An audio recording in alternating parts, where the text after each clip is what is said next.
Ah, okay. Okay, opposed to.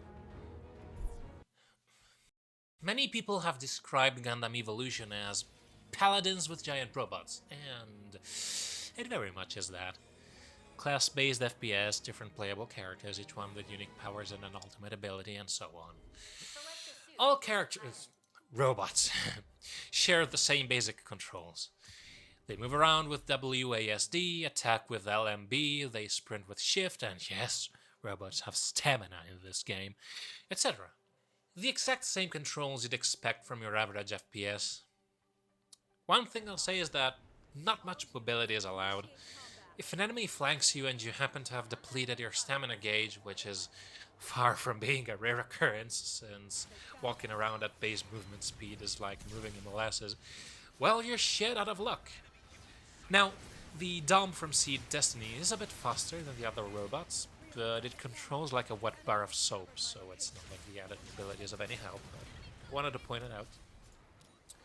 The only robot who can reliably escape sticky situations, having 2 abilities that boost his mobility, as well as 3 stamina gauges, is the Barbados. The infamous Barbados. We'll get to him later. I would have liked to talk about, say, the Unicorn, or this weird Zack that I have never seen before, but they are paywalled and I wanted to... you know what? I was gonna keep this for the end of the video, but screw it. Let's get the microtransactions out of the way now. Gundam Evolution is heavily monetized. Almost everything you see on screen has a price tag. The store is what you'd expect from your average FTP game. There are 4 types of fake Monopoly money. Evo coins, aka the premium currency, capital, that can be earned through gameplay, and these green things, I don't know how they're called, and as far as I can tell, they can only be awarded through item duplicates. Because, yes, this game has loot boxes, yeah! All of the exploitative fun of gambling without the regulation. They can be purchased with the 4th and final currency.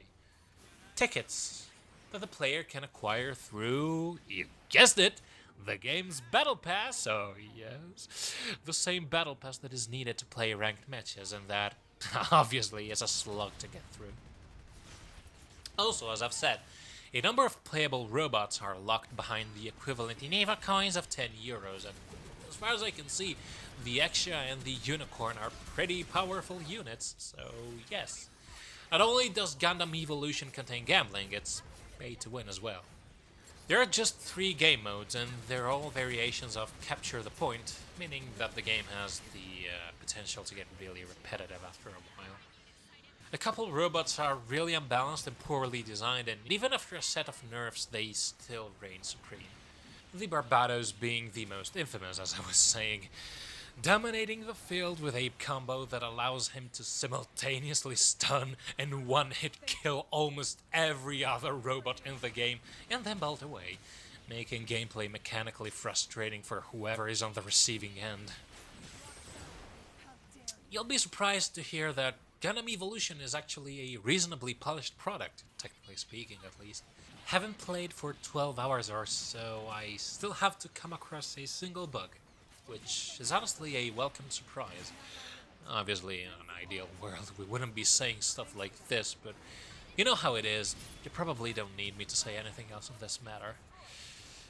Regardless, I was booted out of a couple matches for seemingly no reason.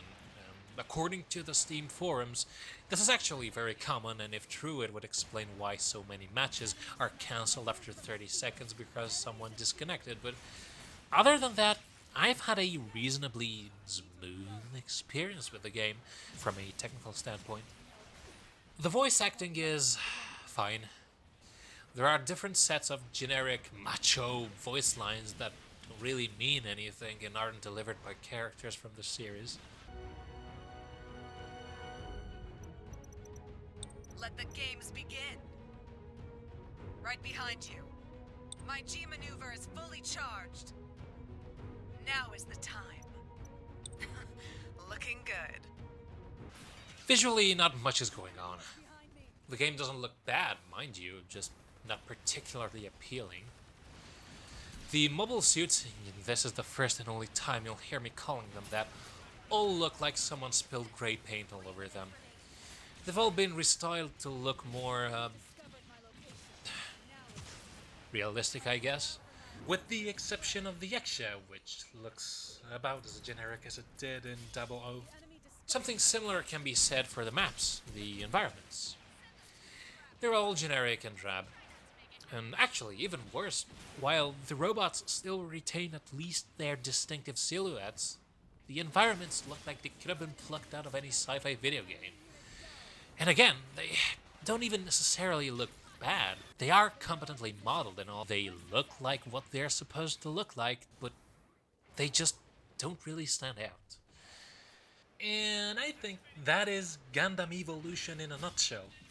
It's competently put together, just not particularly interesting. The gameplay loop is about what you'd expect from a hero shooter.